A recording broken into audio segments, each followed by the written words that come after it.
Hey, BATT Family. Welcome back to another sponsored review. This time we are reviewing Kaiser Cucumber in the Gangs of McChanicle Corners from Fight in a Box Games. This is Seppi, Yoon, and Mark Eberhard again. I really want to meet Mark. I've gotten to meet Seppi a number of times. Wonderful dude. And this is, I think, a perfect encapsulation of Seppi as a person is this game. It is really thinky, it's super goofy, and you just want to keep interacting with it. This was a fun game. So, Scott, how are you doing? I'm actually doing really well. Good. Gosh bless, was a fun one. This is adorable. Jason, I'm assuming you are equally A-okay? Oh, yeah. This game is stealing the night for me. Well, let's go ahead and get into how the game plays.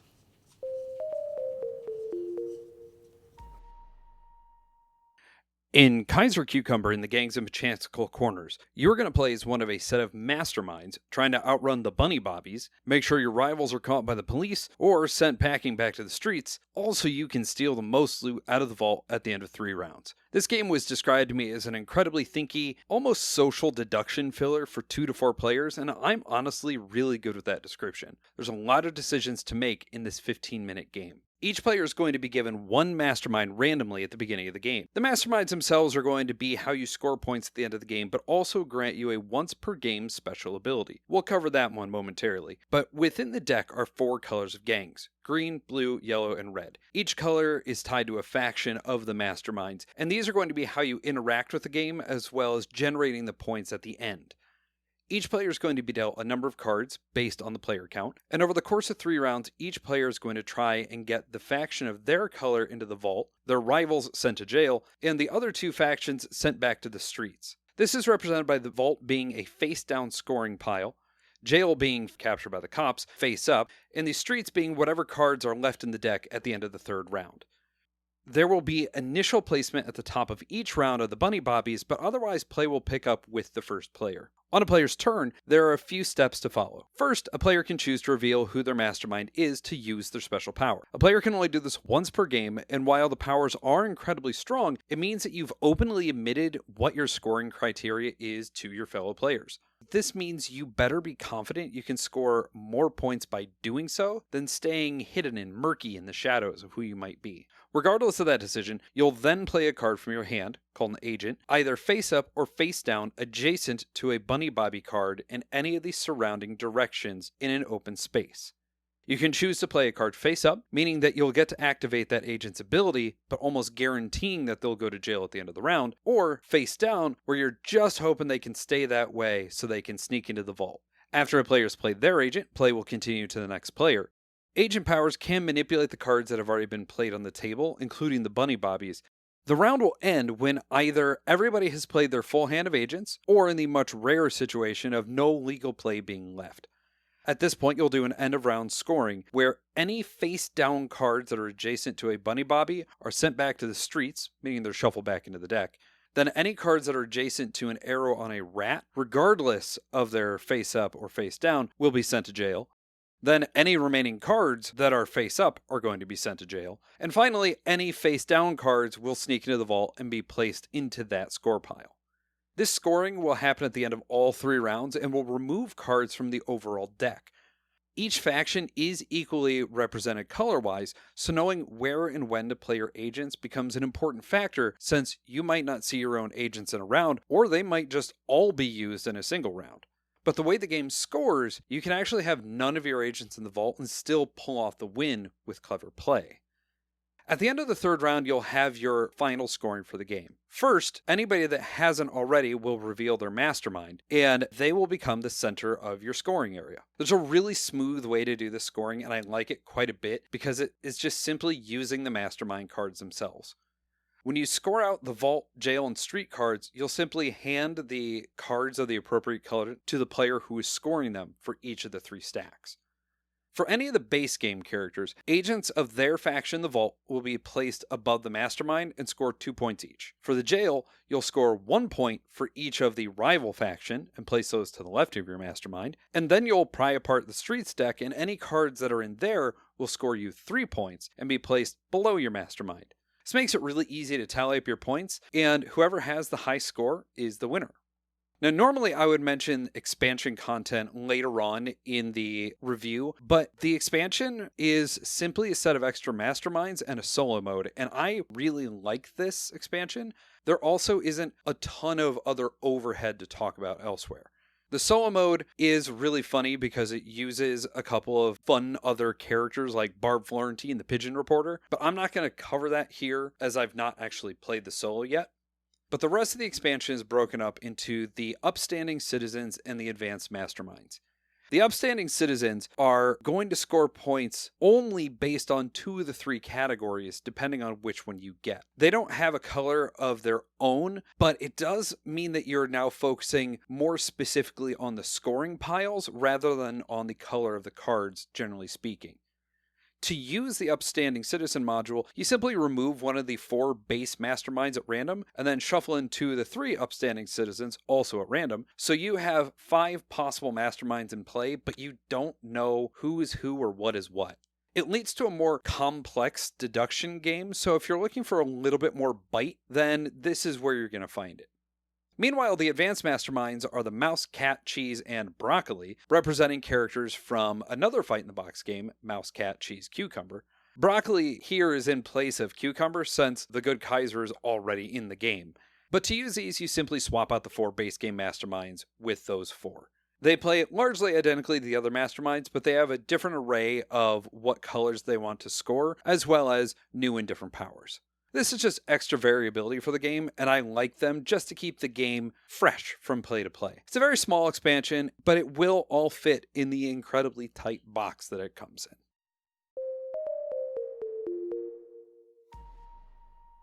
Learning curve and ease of teach. The teach is a little weird because until you play the game, it doesn't make a ton of sense. But once you've played it and you're a couple hands in, you're like, oh yeah, this is easy. Yeah, it's kind of like you handed us the tools of the toolbox. We're like, and we'll figure out how to fix stuff as we go. And literally that's what we did. I don't know if I only listened to the first 2 sentences of your teach or what, but I did not soak in like any of the 3-minute teach that you did.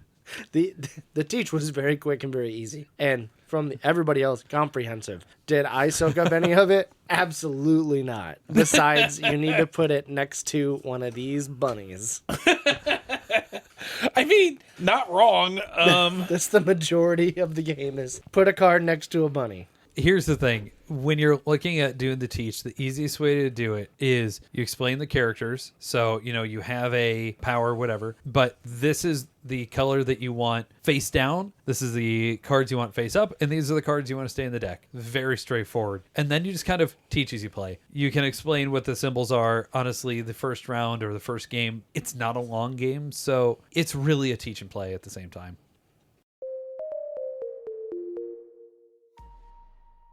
Artwork, components, iconography.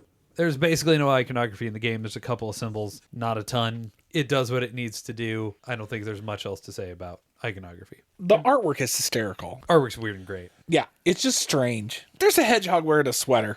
Like, let's be honest. Like, his eyes are so haunted too. Like that hedgehog has seen things. He's lived multiple lifetimes. And the rat that's just like, I will snitch on you. Uh-huh. It's so good. It's his job, but like he's like, Nobody's gonna trust that rat.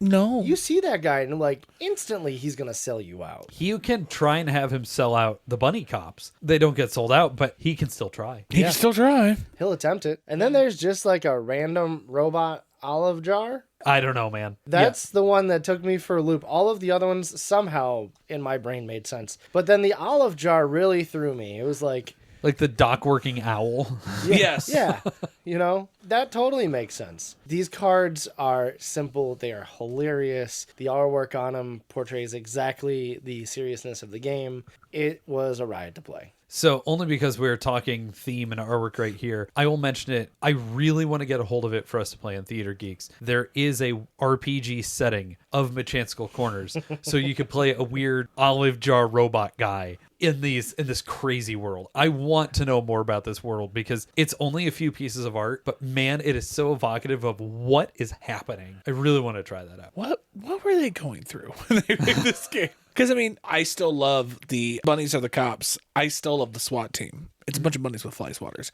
I think it's great. Ridiculous. That's one of the expansion cards. But yeah, it's great. Those are samurai bunnies with fly swatters. It's the SWAT team. It's a SWAT team. Replayability and player count. I have played this at 3. I have played this at 4. I have not tried the solo mode yet because There's a solo mode? there is a solo mode. I am excited to try it, but I mean, the game is great. Yes, if you have more players, you're still running the same amount of cards essentially, but you may have more powers or every scoring combination is going to be out there, for instance. Player count doesn't matter. Just play it, enjoy it. Yeah, really. I'm going to be 100%. Like, I'm being very truthful and I'm being very honest and very open here. So criticize me all you want. When I did not understand the majority of the teach for some ungodly reason, I knew put the cards down next to a bunny and have the arrows point towards other people's cards because funny stuff happens. And that is exactly what I did. And I chuckled the entire game because it was just funny to go and see people go, ah, or oh, ooh, just because there's nonstop like player interaction for this thing, but also you have that whole secret agenda of not knowing who the other people are until you definitely know who they are. Right. And the whole idea of you're only going to reveal yourself for that special power, it's great. And I did not use it at all, which I definitely should have. I didn't either. Because sometimes you want to play with it to be able to use the power because the powers are good. Yeah. Oh, yeah. But at the same time, making sure that people don't know who exactly you are can be helpful. Exactly. The replayability on this thing is great. Yep. Because it again plays in 10 minutes maybe, but there's so many choices. There's so much thinkiness. The game is like so weirdly thinky for how fast and light it is. There's so many choices, there's so much good stuff that literally you just put it all back, shuffle back up, and you go out again. Yeah. Replayability in this is through the roof. Agreed.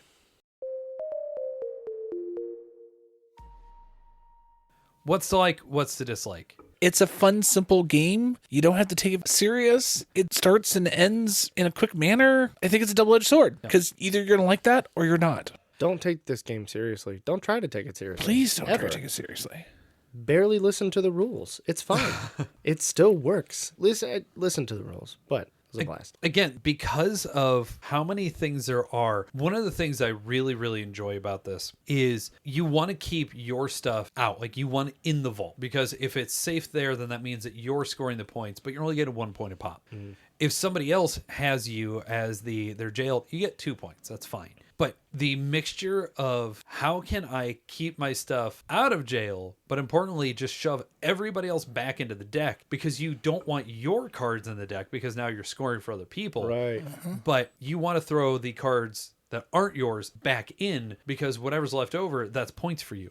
It's crazy how much can be thought, especially when you only have 3 or 4 cards in your hand and you play 3 rounds and the game is done that fast. But there's just so many good, interesting choices for how fast and light and silly this game is while being incredibly thinky. Yeah, and I think that's why I think my favorite player count is going to be at 4, just to maximize that thinkiness and just go ahead and see, all right, well, they currently potentially have the most over there. So how can I go ahead and get all their guys in jail? And it's just so much fun to look and see that point-wise, it's almost better for you to go ahead and have 2 other colors walk and get back into the deck rather than go to jail. So while it can be thinky, it is also not, but kind of. It's a weird combination of the two. Mm-hmm. You can play both ways and still somewhat end out ahead. I was nowhere close to winning for the first game we played. I had a blast. Yeah. Just because I was like,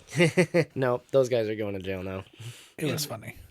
The little expansion just changes the scoring conditions and your powers. It's a great little expansion, and I very much enjoy it because, again, it just adds in that little bit of extra replayability of, are we playing with just the base set so we know all the colors are being scored equally, or are we looking at, the chief inspector who sits there and says, anybody that's in the vault, he loses points for, but he just straight up gets a point for everybody in jail. Yep. It's ridiculous. I want to play as that guy.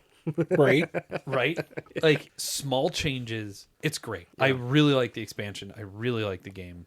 If you want a long, serious, heavy game, I mean, frankly, you're not coming to Fight in the Box for that. No. But I don't know what there's really to dislike about this one. Not at all. Awesome for family. Awesome to throw down while you're waiting to get beers with your buddies at a local brewery. Like, you can take this to so many different places or just have it at home. Again, decent palate cleanser too, where just throw it down. It's one of those that's like the Chupacabra is another one that I can kind of attribute to being the same level of this game. This has more strategy than Chupacabra, for sure. Yeah, sure. But it's the same vein of it. That's right? fair. Right. Yeah. Final thoughts and scores.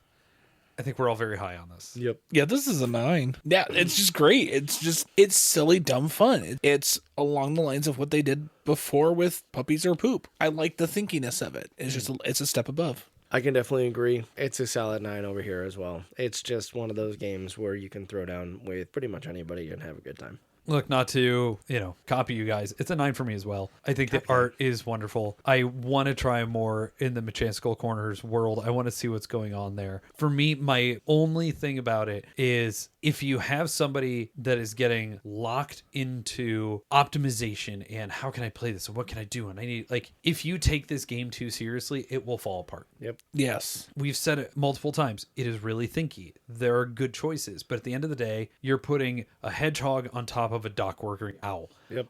It's goofy and it's weird and it's great. But if you have somebody that likes thinky fillers, they may not appreciate the tongue-in-cheek. It's little nitpicky things, I understand, but at the end of the day, I don't really care. I love the game. It's super fun. I really enjoy it. I wish the box was bigger, I guess. That's it.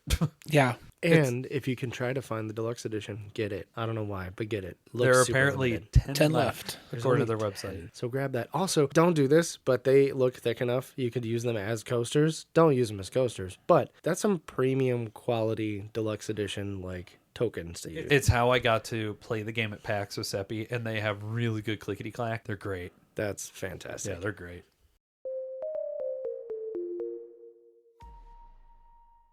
So thank you so much again to Fight in a Box for providing us with a copy of Kaiser Cucumber in the Gangs of McChanicle Corners. If you want a thinky filler, if you want something weird and silly and different, check it out. I don't know what else to recommend alongside it. This game feels very unique, and I love it for what it is. Agreed. If you want 45 minutes, Peaky Blinders. If you want 5 to 7 minutes, thinky fillers. Catch you on the next one, guys.